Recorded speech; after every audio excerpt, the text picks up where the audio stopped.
If you have ADHD like me, what's your relationship with rejection and why do you hate it so bad? So what people don't understand is ADHD is a condition which makes it very hard for you to regulate your attention and your mood. So when rejection hits, we can't stand it. This is my ghosting story. I'm ready to talk about it. I'm finally ready to talk about it. And I'll elaborate more in Chicago when I'm headlining at the Rose Comedy Club on the 8th of September. But just to get into it, I was talking to this girl who was in Atlanta, Georgia, and I was in Dallas, Texas at the time. So we're talking on Instagram. So we're messaging back and forth. We're sending DMs. There's a vibe. There's a connection, and I'm used to doing pretty good with the ladies. So I'm like, all right, I'm gonna get this chick eventually. When I get back home to Atlanta, I got family there. I'm always in Atlanta. I'll catch up with this chick, and we'll see where things go. So we're talking. We're going back and forth and back and forth, and all of a sudden, she asked some type of a question about what you do or whatever. And I didn't give the cliche answer like, oh, social media, content creation, psychiatry, mental health. I just went with, oh, I'm into comedy and I'm pursuing that, so on and so forth. 30 minutes goes by, no response. An hour goes by, no response. And this is weird because the cadence of how we're texting, we're going back, forth, back, forth, back and forth. So it's not like we were replying to each other's messages 3 hours at a time. We were by our phones. So it's been now about an hour and a half and no response from this woman. And I'm like, I know she didn't ghost me. And that's one thing about ghosting. Ghosting will teach you a lot about yourself. I've grown up, as a skinny African kid with bad teeth. Of course, my teeth are fixed now, but as a skinny African kid with bad teeth, very lanky, didn't have the best self-confidence. Ghosting was something that I experienced quite often. Like, for me to get ghosted was a privilege. Like, for a girl to even reply to my message was like, oh, wow, she replied. We have a chance. But as of late, things have been a lot better, so I haven't really dealt with ghosting for a while.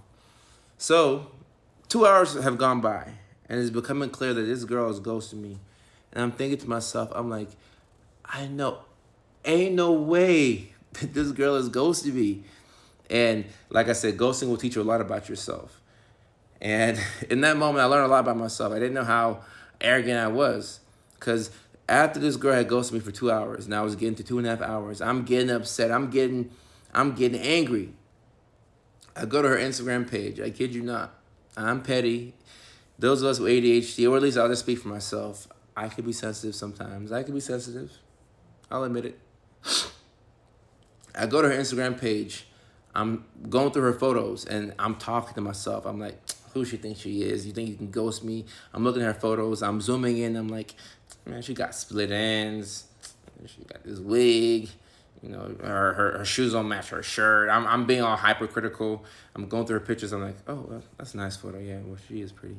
And I go right back to hating because I was just all in my feelings. And I'm still sitting up. It's like maybe 11 o'clock at this point. And she hasn't replied in like 4 hours. I'm like, all right, cool. All right, so I've been officially ghosted. And this hasn't happened in years. And I'm talking to myself like, all right, I don't know who she thinks she is, that she thinks she can not reply to me. I've saved so many patients from hurting themselves. I've been on TV. I'm on Netflix. I've been at the Oscars. I'm the Hollywood mental health expert. I'm a California superstar. I'm telling myself all these things, not really realizing what this is exposing about me. So it's become evident that this has been a ghost. I haven't been in this situation for a long time. So I'm like, all right, Kojo, we're in a ghost. Boo, she's gone. What do we do at this point?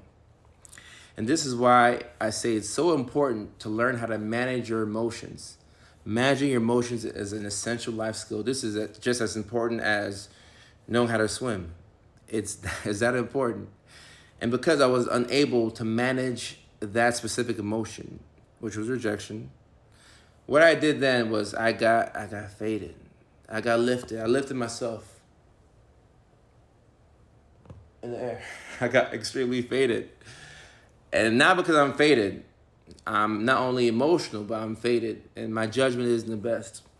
So I'm just scrolling on social media. I'm fuming, and then I see a girl that I used to talk to. I see it. This girl is in Houston or the Woodlands. It's by Houston. I'm like, oh, I'm in Dallas. So I text this girl at 1 a.m. I'm like, all right, you should come and see me tomorrow. Drive over. Of course, she drove over the next day. We hung out, but that was a Sunday. I had a lot of things planned. I had content planned. I had all kinds of ideas. But I told this girl to drive over. So she drives from Houston, 3.5 hours, or the Woodlands, Houston, essentially. And she gets to Dallas. We're hanging out. We spent all day Sunday together, part of Monday together. And I was staying in a place that wasn't big enough. So I had to get a bigger hotel room for 2 days. So now that's $600, a couple $100. And I missed a full day of productivity on Sunday. And because of that, it was like a domino effect. From Sunday back around till the next week, until like the next Wednesday, like 10 days, I was stuck. I was in a rut creatively. I was stuck. I couldn't get much content posted out. I was just emotionally stunted. So I lost $600, maybe a couple extra if you throw in food and all that. I lost a week and a half's worth of productivity. I took, an ex or somebody I used to talk to, and I brought her in through no fault of her own. And she's here, as a matter of collateral damage. So I've done all of this, wasted all this time, 10 days worth of productivity, a couple $100, all because I couldn't handle a single emotion, which was rejection. I couldn't handle a single emotion. And that's why, like I said, managing your emotions is a life skill. And, of course, I'm Dr. Kojo. So, maybe about a week after that, I just took a step back and it finally clicked. I was like, oh my goodness, because I couldn't handle this one emotion, it led to all of this. And I thought to myself, oh my goodness, Mickey, Ficky, this is a form of self-harm. I'm hurting myself because the same thing I'm teaching my patients, the same thing I'm teaching people online, I'm not working on those same skills myself. I'm not working on those same skills myself. Like, do y'all see what's going on here? One singular emotion that one man couldn't handle led to so much self-sabotage, so much self-harm, and brought somebody in who didn't deserve to be in the picture. And of course, I had to ask myself, I was like, did I want the girl to come from Houston so that we could do the Mickey Ficky and kick it? Maybe so, but it wasn't an issue of being horny. It was more so an issue of control and an issue of not being able to manage my emotions. Man, once everything clicked for me, I'm like, oh my goodness, this is wild. This is wild. And then it really started to hit me that there's nothing wrong with having ADHD. There's nothing wrong with the things that I do. Of course, I can work on my emotions. I can, work on my ego. I'm flawed. I'm a human being, so I'll do, not too good, and then I'll bounce back and I'll do better. But the most important thing here is I realized I don't think I cured ADHD or anything like that. I don't think I cured ADHD, but it unlocked something that is key. When you have ADHD, you have to do two things. You have to eliminate shame, number one, and implement a system, number two. I'll be talking in Anaheim at the International ADHD Conference this November. And the title of my keynote presentation is going to be Eliminate Shame and Implement a System. So like I explained in this situation, I have to eliminate shame and not be too hard on myself for messing up.